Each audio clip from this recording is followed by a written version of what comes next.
So congratulations on getting past that pattern.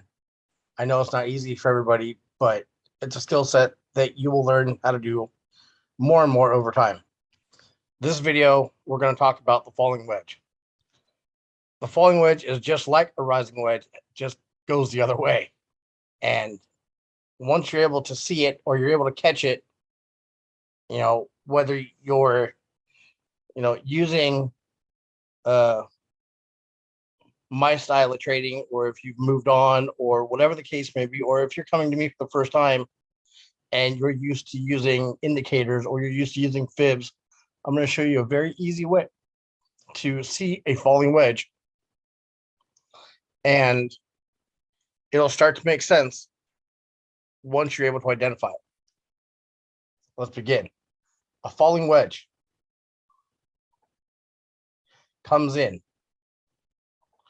So a rising wedge comes in this way and drops. Well, a falling wedge comes in at a point this way and rises.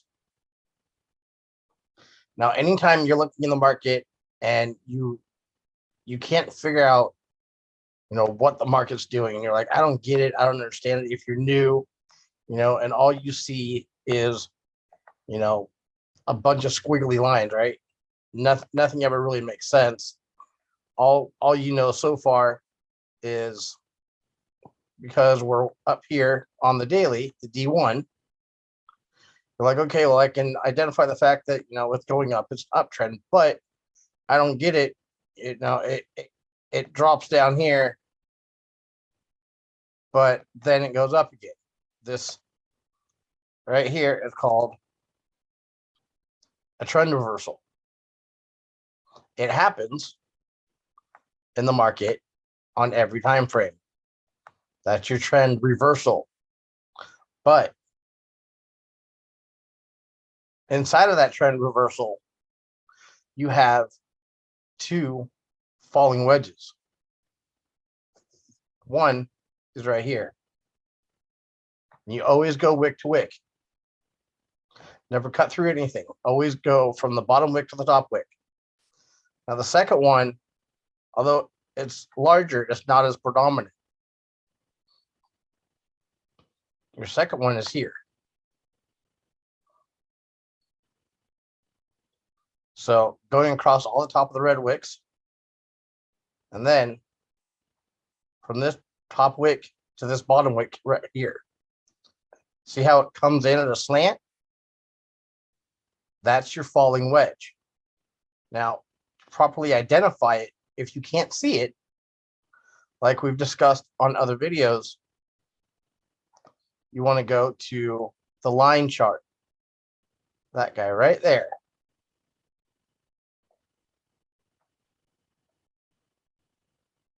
You tap that.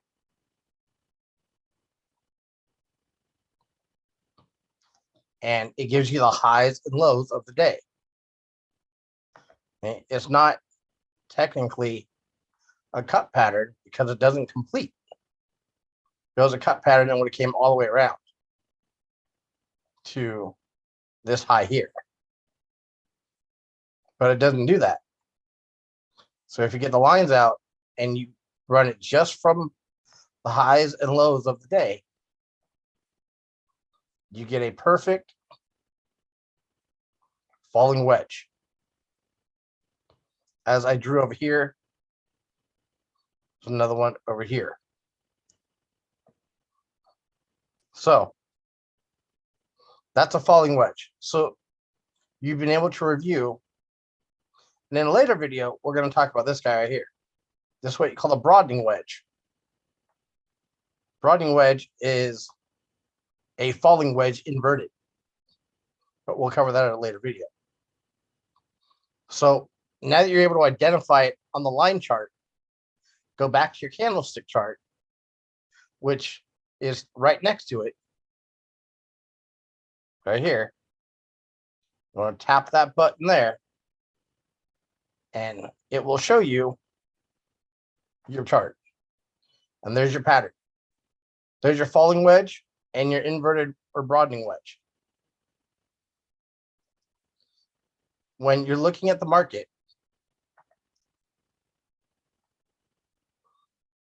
it comes in and it drops. You have this corner here. So when you're trading market, until you can see more, come over to this guy here.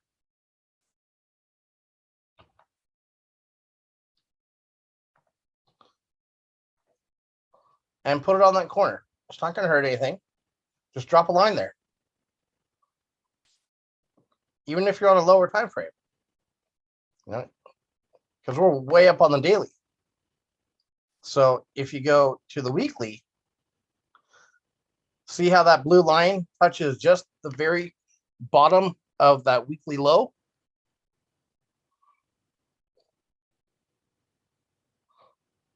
I'm glad if you can see it, that's great. If not, we'll work on it. Don't stress yourself out.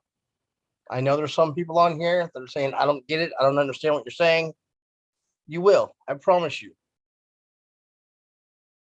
Me and the rest of the educators will help you. Do not stress out. So go back to the daily, which is right next to the weekly. So D1, W1, M1. MN is monthly. M1 is minute. Make sure you stay off the M1. Never go to the M1, ever. So going back to the D1,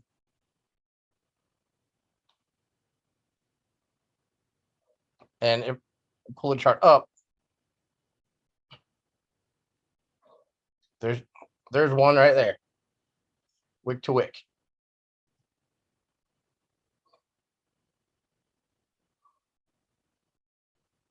Now, as we're looking on the weekly or the daily, if I go to the H4 on current patterns, there is, and I don't know if you've learned it or not. I don't know where in the video series you are. This is what you call a descending triangle. See how it slants? It touches once. So you got one wick here, 2 wicks here, 3 wicks here. All patterns touch 3 times. So you're going to want to run your trend line. This is so off topic at this point. You're going to run your trend line all the way down. Have it touch all 3 times. And sometimes the computer's going to cut through the lines and you can't really do much about it. But try not to. And then you grab your straight line next to it. And at the very tip, you plop it down. And poof, there you have a descending triangle.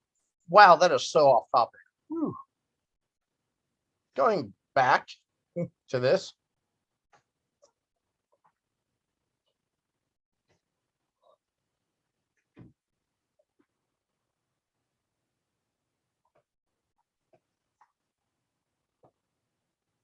We're talking about the descending triangle. Congratulations, everybody. Welcome to Rick's Brain.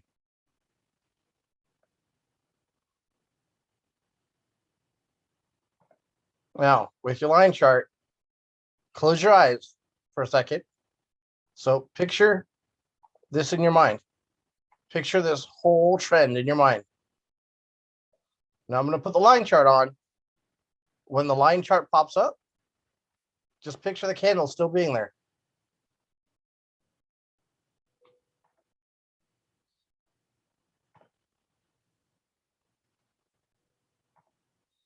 There it is. Right there. There's your falling wedge. Right there.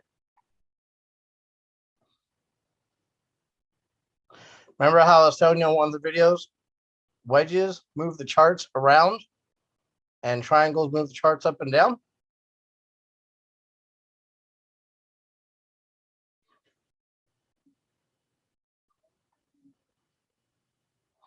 That moves the chart around. But in one of the videos, we're going to cover the descending triangle. Descending chart moves the chart up and down. So follow up. A descending or a falling wedge goes high. A rising wedge goes low. If you get stuck and you're not able to figure out what's going on or not be able to see the chart, go on to the line chart and it'll show you the highs and lows of the day. I'll see you on the next video.